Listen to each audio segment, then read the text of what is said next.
ఇక్కడ మనం బండి గురించి బేసిక్ ఇన్ఫర్మేషన్ అయితే చూసుకుందాం. మనకి ఇక్కడ వచ్చేసి మనకు ఇంజన్ స్టార్ట్ స్విచ్ అయితే ఉంటది. ఇది వచ్చేసి మనకు హాజార్డ్ లైట్ అంటే పార్కింగ్ లైట్ అంటాం కదా, సో దాని స్విచ్. ఇది వచ్చేసి మనకు ఎక్స్ట్రా హెడ్ లైట్స్ స్విచ్ అనమాట. అండ్ ఇది వచ్చేసి మనకు లిఫ్ట్ యాక్సిల్ ఉంది కదా, అంటే మన 2 టైర్స్ అయితే లేస్తాయి కదా, సో దాని అయితే స్విచ్. అండ్ ఇది వచ్చేసి మనం ఎల్ఈడి లైట్స్ అయితే పెట్టించాం కదా, సో దాని స్విచ్. అండ్ ఇక్కడ మన హారన్ అయితే నిన్ననే మహబాద్ పోయి వస్తా ఉంటే ఇది అయితే ఊడిపోయింది పైన క్యాప్. ప్రస్తుతానికి హారన్ రావడానికి అయితే ఈ విధంగానైతే సెటిల్ అయితే చేసాము. అండ్ ఇది వచ్చేసి మన జీపీఎస్ 1 ల్యాబ్ నుండి జీపీఎస్ అయితే తీసుకున్నా. ఇది వచ్చేసి మనం ఇక్కడ కనెక్షన్ అయితే ఇచ్చాము. ఇది హ్యాండ్ బ్రేక్. అండ్ కింద చూసుకున్నట్లయితే మీకు ఏబిసి అంటే యాక్సిలేటర్, క్లచ్, బ్రేక్. సో ఈ మూడు ఏ విధంగా పనిచేస్తాయి ఏంటి అనేది అయితే మీకు ఆల్మోస్ట్ తెలిసే ఉంటుంది.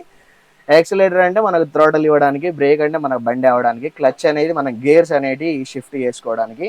అండ్ ఇక్కడ మనం చూసుకున్నట్లయితే ఇది వచ్చేసి మాకు హారన్ అనేది సిటీలో ఒక హారన్, మనకు నార్మల్గా హైవే మీద ఒక హారన్ అయితే మార్చుకుంటాం కదా, సో ఇది వచ్చేసి ఆ హారన్ చేంజింగ్ స్విచ్. ఇది వచ్చేసి ఇంజన్ క్విల్ స్విచ్ అంటే మనకు ఇంజన్ ఆపుకోవడానికి. అండ్ ఇక్కడ మనం చూసుకున్నట్లయితే RPM meter, vacuum gauges, fuel range, temperature, ఇది కూడా మనకు వ్యాక్యూమే. అండ్ ఇక్కడ మనం క్లస్టర్లో మనకు engine oil, battery, head lights and parking, head light, I beam, లో బీమ్స్, టర్న్ ఇండికేటర్స్, లో ఎయిర్ ప్రెజర్, సో ఇవన్నీ మనకు ఇక్కడ క్లస్టర్లో అయితే చూపిస్తాయి. అండ్ చాలా మంది ఇక్కడ ఆర్పిఎం అంటే ఏంది అనేది అయితే అనుకుంటా ఉంటారు. అండ్ మోస్ట్లీ ఇక్కడ మనం వెహికల్ నడిపేటప్పుడు హై స్పీడ్లో బండి నడుపుతున్నప్పుడు ఇక్కడ ఈ గ్రీన్ కలర్ మార్క్ ఏదైతే ఉందో మన ఆర్పిఎం, ఈ ముళ్ళు ఉంది కదా, ఈ ముళ్ళు అనేది ఈ గ్రీన్ కలర్ను దాటి వస్తే మనకు మైలేజ్ అయితే రాదు. ఈ గ్రీన్ కలర్లో ఉండేటట్లే చూసుకోవాలి. మోస్ట్లీ మనం 15 ఆర్పిఎం మెయింటైన్ చేస్తే మనకు బెటర్ మైలేజ్ అయితే వచ్చే అవకాశం అయితే ఉంటుంది. కొంచెం అటు ఇటు అయితే మనకు మైలేజ్ లిటిల్ బిట్ తగ్గే అవకాశం ఉంటుంది. మనం 15, 17 ఈ రెండింటి మధ్యలో మనం ఈ ప్లేస్లో మన వెహికల్ అయితే ఆర్పిఎం ఉండేటట్టు చూసుకొని మనం వెహికల్ నడిపితే మనకు బెటర్ మైలేజ్ అయితే వచ్చే అవకాశం అయితే ఉంటుంది. సో ఇది వచ్చేసి మనకు గేర్ రాడ్. ఈ గేర్ రాడ్ వచ్చేసి మనకు 7 స్పీడ్ గేర్ బాక్స్ అనమాట మనది. సో ఇందులో మనకు వచ్చేసి 6 ఫార్వర్డ్ అండ్ 1 రివర్స్ గేర్ అయితే ఉంటుంది. అండ్ ఇక్కడ మనకు పైన స్విచెస్ గురించి చూసుకున్నట్లయితే ఇవి వచ్చేసి మనకు ఇక్కడ దేవుని ఇదైతే ఉంది, సో దాని స్విచ్. ఈ సెకండ్ది వచ్చేసి మనకు నార్మల్ రీడింగ్ ల్యాంప్. థర్డ్ది వచ్చేసి మనకు ఎల్ఈడి పెద్ద ల్యాంప్. అండ్ ఇది ఫోర్త్ది వచ్చేసి మనకు ఫ్యాన్ స్విచ్ అనమాట. అండ్ ఇది వచ్చేసి అండ్ ఈ సెకండ్ స్విచ్ వచ్చేసి మనకు బయట పిల్ల బోర్డు అయితే ఉంది కదా, వాటికి లైట్స్ అయితే మనం ఫిట్ చేస్తాం కదా, సో దానికైతే సంబంధించింది. అండ్ ఈ ఫస్ట్ స్విచ్ వచ్చేసి మనకు వైపర్ అయితే వర్క్ అయితే చేస్తూ ఉంది. మనం వాన పడినప్పుడు ఇట్లా వైపర్ అయితే మనకు గీతలు అయితే పడతాయి అద్దానికి. సో ఇది వచ్చేసి మనకు మ్యూజిక్ సిస్టమ్. ఇది అదనమాట ఆర్ఆర్ ప్రోడక్ట్. అండ్ ఇది చూసుకున్నట్లయితే మనకు ఛార్జింగ్ సాకెట్స్ అయితే ఇక్కడ ఉన్నాయి. Hi guys, welcome to Telugu truck vlogs Harish. నేను మీ హరీష్. సో ఈ రోజు అయితే మీకు ఈ డ్రైవింగ్ ట్యూటోరియల్ అంటే చాలా మంది అడుగుతా ఉన్నారు డ్రైవింగ్ ట్యూటోరియల్ ఒకసారి చేయండి అని చెప్పేసి. సో మన పాత వీడియోలో అయితే ఉండేది. మన పాత వీడియోలో నేను ఫస్ట్ స్టార్టింగ్ మంత్లో చేసిన వీడియోనే అది. కాకపోతే ఈ సెకండ్ ఛానల్లోనే మనకు డ్రైవింగ్ ట్యూటోరియల్ చేయడానికి 6 నెలలు అయితే పట్టింది ఆల్మోస్ట్. సో మనకు బండి ఎట్లాగో ఎల్లుండి ఫిట్నెస్కి అయితే ఉంది కాబట్టి ఇంటికి అయితే తీసుకొని వచ్చినాం. ఇంటికి తీసుకొచ్చి ఖాళీగా ఉంది కదా, సో మీరు ఎప్పటి నుండి అడుగుతున్నారు కదా వీడియో ట్యూటోరియల్ అయితే. సో ఎలా నడపాలి ఏంటి అని చెప్పేసి అయితే మీకు ఒక చిన్న క్లారిఫికేషన్ అయితే ఇస్తా. ఓన్లీ ఇది చూసుకొనే మీరు డైరెక్ట్ పోయి రోడ్డు మీకు ఎక్కుతా నేను లారీ నడుపుతా అంటే మాత్రం కుదరదు. దానికైతే ఒక ప్రాక్టీస్ అనేది అయితే ఉండాలి. మనం హెవీ వెహికల్ నడుపుతున్నాం అంటే దానికి ఎంతో ఎక్స్పీరియన్స్ అని అయితే ఉండాలి. అంటే జస్ట్ నడిపితేనే కదా మరి ఎక్స్పీరియన్స్ వచ్చి జస్ట్ చూస్తే ఎక్స్పీరియన్స్ వస్తుందా అని అయితే కాదు. మీరు ఒక డ్రైవర్ తోటి అంటే ఒక ఎక్స్పీరియన్స్ డ్రైవర్ తోటి కొన్ని రోజులు ట్రావెల్ చేసి వాళ్ళ ఎక్స్పీరియన్సెస్ తెలుసుకొని అలాంటివి అయితే ఉంటాయి కదా, సో ఆ విధంగా మీరు ఒక ఎక్స్పీరియన్స్ డ్రైవర్ పక్కన అట్లీస్ట్ ఒక 10-15 రోజులు తిరిగినా కూడా మీకైతే జస్ట్ మీకు అవగాహన వస్తూ ఉంటుంది అనమాట. సో అలాంటప్పుడు మీరు డైరెక్ట్గా డ్రైవింగ్లోకి అయితే వెళ్ళిపోవచ్చు. సో మీకైతే నేను ఈరోజు బేసిక్స్ అయితే చెప్తాను. ఇప్పుడు మనది హెవీ వెహికల్ కదా, అంటే మనకు లాంగ్ కూడా ఆల్మోస్ట్ 28 ఫీట్ అయితే ఉంటుంది మన వెహికల్. సో దీన్ని ఎట్లా మనం బ్యాలెన్స్ చేయాలి, ఎట్లా నడపాలి ఏంటిది అని చెప్పేసి అయితే మీకు ఈరోజు సింపుల్ బేసిక్ స్టెప్స్ అయితే చూపిస్తాను. దీనివల్ల మీకు ఒక ట్రక్ నడపడానికి కావాల్సిన బేసిక్స్ అనేటివి అయితే మీకు ఆల్మోస్ట్ 90% అయితే నేనైతే మీకు తెలియడానికి అయితే ప్రయత్నిస్తాను. సో ఇంకెందుకు ఆలస్యం, వీడియోలోకి వెళ్ళిపోదాం. ఇప్పటివరకు మీరు ఎవరైనా మన ఛానల్ని సబ్స్క్రైబ్ చేసుకోకపోతే వెంటనే వెళ్ళి సబ్స్క్రైబ్ చేసుకోండి అండ్ బెల్ ఐకాన్ని కూడా ఆల్లో పెట్టుకోండి. ఎందుకంటే మనం చేసే ఇలాంటి ఇంట్రెస్టింగ్ వీడియోస్ మీకు నోటిఫికేషన్ రూపంలో రావడానికి ఛానల్ అయితే తప్పకుండా సబ్స్క్రైబ్ చేసుకొని అయితే ఉండాలి. అండ్ ఈ వీడియో మీకు నచ్చినట్లయితే తప్పకుండా ఒక లైక్ చేసి కామెంట్ అయితే చేయండి ఈ ట్యూటోరియల్ ఎలా ఉంది అని చెప్పేసి. ఫస్ట్ మనం బండి నేర్చుకోవాలంటే, నడపాలంటే ఫస్ట్ ఇంజన్ అయితే స్టార్ట్ చేయాలి. ఇది వచ్చేసి ఇంజన్, మన గేర్ బాక్స్ వచ్చేసి 7 స్పీడ్ గేర్ బాక్స్, అంటే 6 ఫార్వర్డ్ 1 రివర్స్. అండ్ మీకు తెలిసిందే ABC, accelerator, brake, clutch. And first అయితే బండిని అయితే స్టార్ట్ చేస్తా ఉన్నాను. మనకు న్యూట్రల్లో ఉన్నదా లేదా అనేది చూసుకోవాలి. న్యూట్రల్లో లేకపోతే మన క్లచ్ దొక్కుని కూడా స్టార్ట్ చేసుకోవచ్చు. న్యూట్రల్ ఉన్నదనుకోండి మన హ్యాండ్ బ్రేక్ అయితే, అంటే ముందు డౌన్ హిల్ కానీ అప్ హిల్ కానీ, డౌన్ హిల్ ఉంటే ముందుకు వెళ్ళిపోతూ ఉంటాయి హ్యాండ్ బ్రేక్ వేసి, లేకపోతే అప్ హిల్ ఉంటే వెనకపోతూ ఉంటుంది. సో మొత్తం ఈ బేసిక్స్ అయితే చూసుకోవాలి. మనం గేర్లో ఉంది కదా అని చెప్పేసి బ్రేక్ దొక్కకుండా న్యూట్రల్ చేసేసుకున్నాం అనుకోండి, అది ఎటో ఒక వైపు అయితే మనకు వెళ్ళిపోతూ ఉంటుంది. సో ఫస్ట్ అయితే బండి అయితే స్టార్ట్ చేసేద్దాం. సో ఈ విధంగా మన బండి అయితే స్టార్ట్ అయితే అయిపోయింది. ఫస్ట్ నేను బేసిక్గా కొద్దిసేపు నడిపైతే చూపిస్తాను. తర్వాత మీకు ఫార్వర్డ్ ముందు డైరెక్షన్ ఎలా చూసుకోవాలి, లెంత్ ఎలా అడ్జస్ట్ చేసుకోవాలి ఏంటి అనేది అయితే మీకు నెక్స్ట్ అయితే చెప్తా ఉంటాను. సో మనది బండి అయితే ఎంటీ ఉంది కాబట్టి డైరెక్ట్ థర్డ్ గేర్లో అయితే వెళ్ళిపోవచ్చు. మనకు వచ్చేసి సేమ్ కార్ ఉన్నట్టే ఉంటుంది. First, second, third, fourth. ఇటు ముందటికి వచ్చేసి first, second, third, fourth, fifth, sixth. And మన కార్కు ఉన్నట్టు రివర్స్ గేర్ అయితే మనకు కార్లకు కొన్నిటికి ముందటికి అయితే ఉంటాయి కదా. అండ్ లేలాండ్ కూడా లాస్ట్ కనేసి ముందటికి అయితే అనాలి. కాకపోతే మన టాటాకి అయితే లాస్ట్ కానీ వెనకకైతే అనాలి. ఇదైతే రివర్స్ అన్నమాట. సో ఇప్పుడు మనం ముందుగా అయితే వెళ్ళిపోదాం. ఫస్ట్ నేనైతే ఎంటీ బండి కాబట్టి థర్డ్ గేర్లో అయితే మూవ్ చేస్తూ ఉన్నాను. బండి మూవ్ చేసేటప్పుడు ఎప్పుడు కూడా టెన్షన్ పడొద్దు.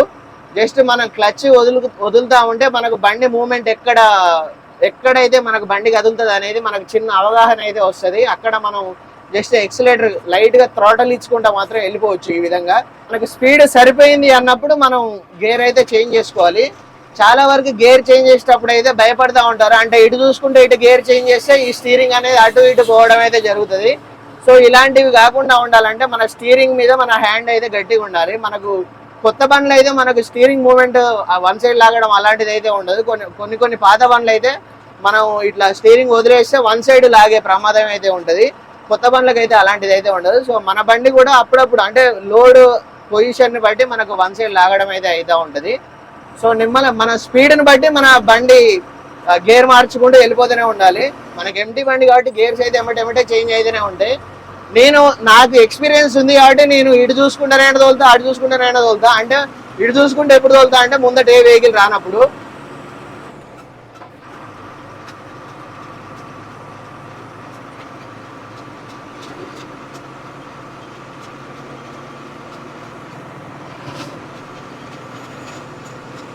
సో ఈ విధంగా మనం అయితే ముందు వెహికల్స్ వచ్చినప్పుడు కొంచెం జాగ్రత్తగా చూసుకుంటూనే అయితే తోలాలి. ఎందుకంటే ఒక్కోసారి అవతల సైడ్ వచ్చే వెహికల్స్ మనకు ఓవర్టేక్ చేసుకుంటే కూడా వస్తూ ఉంటారు. అలాంటప్పుడు మనం టెన్షన్ పడకుండా, భయపడకుండా ఫస్ట్ రోడ్డుకు ఎడ్జ్కి అయితే రావాలి. ఒకవేళ అవతల సైడ్ వాళ్ళు ఓవర్టేక్ చేస్తే, లేదు వాడు ఇంకా మీదికి వస్తున్నాడంటే బండి మొత్తం స్లో చేసుకొని ఇక్కడ ఆపుకోవడం బెటరు.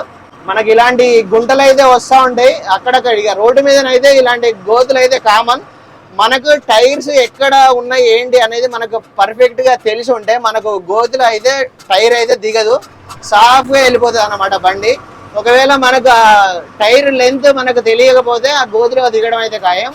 మీరు ఫస్ట్ ఎక్కంగానే నేను గోతులో పడకుండా పోతా అది అని మీరు అటు ఇటు ఊపిర్రు అనుకోండి, బండి పోయి వేరే గోతులో పడుతుంది. సో అట్లా చేయొద్దు. మీకు ఏదైనా ఎక్స్పీరియన్సే మీకు లెసన్ అయితే నేర్పుతూ ఉంటుంది. ఇక్కడ మనం చూసుకున్నట్లయితే వర్షాకాలం ఎప్పుడు కూడా మనం వెహికల్ రోడ్డుకు సైడ్కి ఆపేటప్పుడు రోడ్డు అయితే పూర్తిగా దించి అయితే ఆపకూడదు. అండ్ ఈ మేరకు ఒక జానెడ్ అయినా మనకు డిస్టెన్స్ అయితే ఉంచుకోవాలి. ఎందుకంటే ఒక్కోసారి ఈ రోడ్డు మీద ఉన్న బురద మట్టి వల్ల కూడా బండి లోపలికి జారిపోయే అవకాశం అయితే ఉంటుంది. మనం ఈ లైన్ అండ్ లెంత్ ఎలా చూసుకోవాలి, ఈ కరెక్ట్ ఈ లైన్లో మనకు వెహికల్ ఎలా ఆపాలి ఏంటి అనేది కూడా మీకు ఇప్పుడు లోపలికి ఎక్కినాక అద్దంలో మనం లోపల నుండి చూస్తే మనకైతే అర్థం కాదు కదా ఇది. సో ఇది మనం లోపలికి ఎక్కేసి మనం ఎలా ఆపాలి, ఎలా టర్న్ తీసుకొని ఎక్కడ ఆపితే మనకు ఇట్లా స్ట్రైట్ లైన్లో అయితే బండి అవుతుంది అనేది అయితే మీకైతే చూపించే ప్రయత్నం అయితే చేస్తూ ఉంటాను. ఇక్కడ మనం లైన్ గురించి మాట్లాడుకున్నట్లయితే మనం పైన హైట్లో కూర్చుంటాం. మన బండి వచ్చేసి హైట్లో ఉంటాయి కదా, మనకి ఈ లైన్ మనకి ఎలా అర్థమవుతుంది ఏంది అని అయితే చాలా మందికి అయితే డౌట్ అయితే ఉంటుంది. సో మనం ఎప్పుడైనా వెహికల్ ఫస్ట్ మిర్రర్ ఉంది కదా, ముందు మిర్రర్ డ్రైవర్ సైడ్ది. సో ఈ లైన్ ఉంది కదా, అంటే ఇక్కడ ఇటు సైడ్ నుండి ఒక బెత్తడు ప్లేస్, తర్వాత వచ్చే లైన్ మనకు ఫ్రంట్ వీల్ అయితే ఉంటుంది. ఇది ఆ వీల్ని ఆధారంగా చేసుకొని మనం వెహికల్ అయితే నడపాలి. ఇటు సైడ్ చూసుకున్నట్లయితే కొంచెం బెస్తడ్ కంటే ఇంకో 2 ఏళ్ళు ఎక్స్ట్రా, అంటే ఇక్కడ మన ఈ వైపర్ ఉంది కదా, సో ఈ వైపర్ ఉన్న ప్లేస్లో మనకు కింద ఆ టైర్ అయితే ఉంటుంది. అంటే ఇది జస్ట్ అంచనా మాత్రమే. మీకు క్రాస్లో పెట్టి మరి నా వెనక టైర్లు అక్కడ ఆ పొజిషన్లో లేవు కదా, ఈ ముందు టైర్లు ఆ పొజిషన్లో లేవు కదా అంటే అయితే కుదరదు. ఇప్పుడు మనం ఒకసారి బండి స్టార్ట్ చేసుకొని స్ట్రైట్గా వెళ్తూ మీకు ఎలా నడపాలి ఏంటి అనేది అయితే చూపిస్తాను. మనం బండి నడిపేటప్పుడు ఎప్పుడైనా కూడా కొంచెం దృష్టి అనేది రోడ్డు మీద పెట్టుకొని నడపాలి. ఎందుకంటే మనం అటు ఇటు చూస్తే మనం ఈ మంది దృష్టిలో లేకుండా అయిపోతూ ఉంటాం. సో ఇప్పుడు నేనైతే నాకు లైన్ కరెక్ట్ దీనికైతే ఉంది, అంటే నా కెమెరా నాకు ఫేస్ కంటే దూరంగా ఉంది కాబట్టి మీకు లైన్ అనేది వేరే దగ్గరనైతే కనిపిస్తూ ఉంది. సో ఇప్పుడు నాకు కరెక్ట్గా నేను వెళ్తున్న లైన్ నాకు వచ్చేసి ఈ యాంగిల్లో అయితే ఉంది, ఈ లైన్ దగ్గరనైతే ఉంది. అండ్ ఇప్పుడు మనం కరెక్ట్ ఎడ్జ్కి, రోడ్డు ఎడ్జ్కి ఎలా ఆపాలి అనేది అయితే నేర్చుకుందాం. సో ఇక్కడ మీరు చూసుకున్నట్లయితే మీరు డైరెక్ట్ ఇట్లా పోయి నా ముందు టైర్ అక్కడ ఉంది కదా అని చెప్పేసి డైరెక్ట్ అక్కడ ఇట్లా ఎడ్జ్కి వెళ్ళిపోయి బ్రేక్ కొడితే అట్లా ఆగదనమాట. మనం ఎట్లా అంటే ఫస్ట్ మనం ఒక దగ్గర ఆగాలి, బండి స్ట్రైట్గా ఆగాలి అనుకుంటే. సో ఇక్కడ మనకి టర్నింగ్ కదా, ఈ టర్నింగ్ దాటినాకనైతే మీకు అయితే చూపిస్తాను.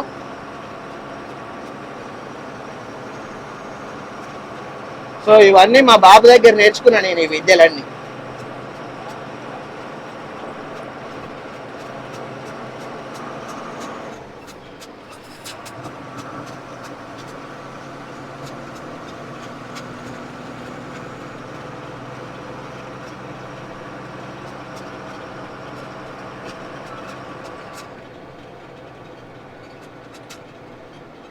ఇప్పుడు మనం కరెక్ట్గా రోడ్డుకి ఎడ్జ్కి సరిగ్గా ఒక లైన్లో ఆపాలనుకోండి, ఫస్ట్ అయితే టర్న్ అయితే తీసుకోవాలి. మనకు కరెక్ట్ టైర్ ఎక్కడ ఉంది అనేది మనకు ఒక అంచనాకు అయితే రావాలి. సేమ్ అక్కడనే మన టైర్ అయితే స్ట్రైట్గా పెట్టేసి ముందుకైతే రావాలి.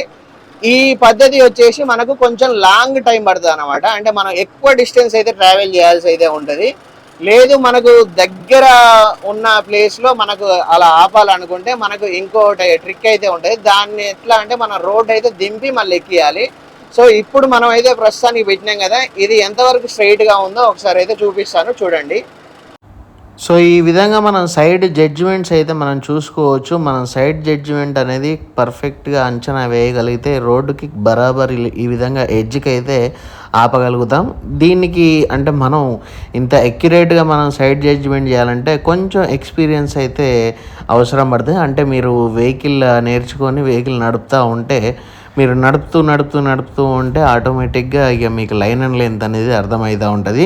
అండ్ రివర్స్ ఎలా తీయాలో ఏంటి అనేది అయితే నెక్స్ట్ వీడియోలో అయితే మీకు చెప్పే ప్రయత్నం అయితే చేస్తా, నెక్స్ట్ ట్యూటోరియల్. సో ఈ పద్ధతి వచ్చేసి మనకు అంటే ఎక్కువ డిస్టెన్స్ ముంగటికి అయితే ఉండాలి. ముంగటికి ఉంటే మనం కొంచెం లాంగ్ లెంత్ అయితే తీసుకొని అయితే వచ్చేస్తాము. ఒకవేళ మనం షార్ట్ లెంత్లో బండి అట్లా రోడ్డుకి కరెక్ట్ ఆపాలనుకోండి, మనం డైరెక్ట్ ఏం చేయాలంటే ఫస్ట్ టైర్ ఉంటుంది, మన ముందు టైర్ ఉంటుంది కదా, ఆ ముందు టైర్ వచ్చేసి రోడ్డు వన్స్ ఒకసారి దింపాలి. ఒకసారి దింపి అటుపోయి మళ్ళీ కటింగ్ చేసుకొని మళ్ళీ రోడ్డు మీదకి అయితే రావాలి. అప్పుడు మనకు వెహికల్ అయితే అట్లా స్ట్రైట్గా వచ్చే అవకాశం అయితే ఉంటుంది.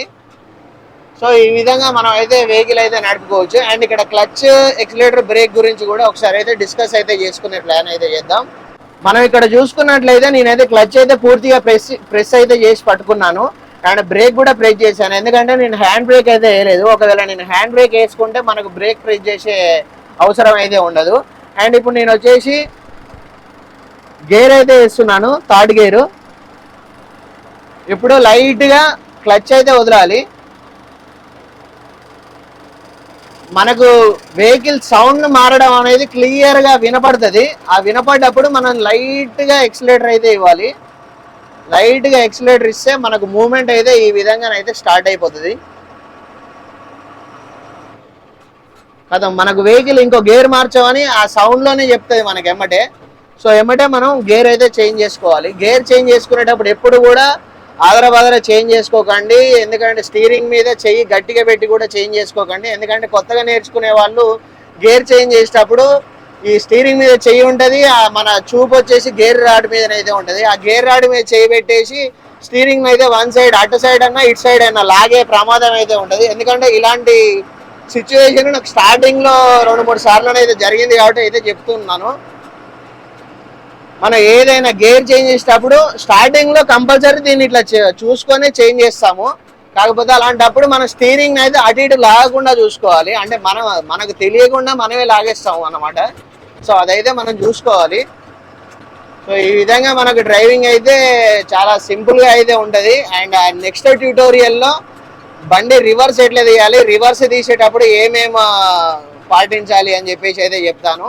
అండ్ ఇది వచ్చేసి లాంగ్ వెహికల్ కాబట్టి మీకు నేర్చుకోవడానికి అయితే కొద్దిగా టైం పడుతుంది. మీకు ఎంత వెహికల్ నేర్చుకోవాలని ఇంట్రెస్ట్ ఉన్నా కూడా అట్లీస్ట్ మీరు బండి మొత్తం కంప్లీట్గా నేర్చుకోవాలంటే మీకు అట్లీస్ట్ ఒక 1-1.5 మంత్ అయితే తప్పకుండా పడుతుంది. 1 మంత్ అయితే కంపల్సరీ, 1 మంత్ కంపల్సరీ మీరు నేర్చుకున్నట్లయితే మీకు తప్పకుండా వెహికల్ అయితే పర్ఫెక్ట్గా వచ్చే అవకాశం అయితే ఉంటుంది. సో చూసారు కదా గైస్, మన ట్యూటోరియల్ వీడియో మీకైతే ఎలా అనిపించిందో కింద కామెంట్ రూపంలో అయితే చెప్పండి. అండ్ ఇంకేమైనా ట్యూటోరియల్ వీడియోస్ కావాలంటే అవి కూడా కామెంట్ రూపంలో అడగండి, నేను అవి కూడా చేయడానికి అయితే ప్రయత్నిస్తూ ఉంటాను. అండ్ ఇప్పుడు మన నెక్స్ట్ వీడియో వచ్చేసి మన రేపు ఫిట్నెస్కి అయితే వెళ్ళాలి కాబట్టి కొన్ని చిన్న చిన్న వర్క్స్ అయితే ఉన్నాయి. అందుకే వెహికల్ అయితే బయటకు అయితే తీసుకొని అయితే వెళ్తా ఉన్నాను. ఈ వీడియో మీకు నచ్చినట్లయితే తప్పకుండా లైక్ చేసి కామెంట్ చేసి మీ ఫ్రెండ్స్కి అయితే షేర్ చేయండి. ఎవరికైతే వెహికల్ నేర్చుకోవాలనే ఇంట్రెస్ట్ ఉన్న వాళ్ళు ఉంటారు కదా, సో వాళ్ళకైతే. అండ్ మీలో ఇప్పటివరకు ఎవరైనా మన ఛానల్ని సబ్స్క్రైబ్ చేసుకోకపోతే వెంటనే వెళ్ళి సబ్స్క్రైబ్ చేసుకోండి. బెల్ ఐకాన్ అయితే ఆల్లో పెట్టుకోండి. బెల్ ఐకాన్ ఆల్లో పెట్టుకుంటేనే మనం చేసే ఇలాంటి ఇంట్రెస్టింగ్ వీడియోస్ మీకు నోటిఫికేషన్ రూపంలో అయితే వస్తాయన్నమాట. Thanks for watching. Love you all. జై హింద్.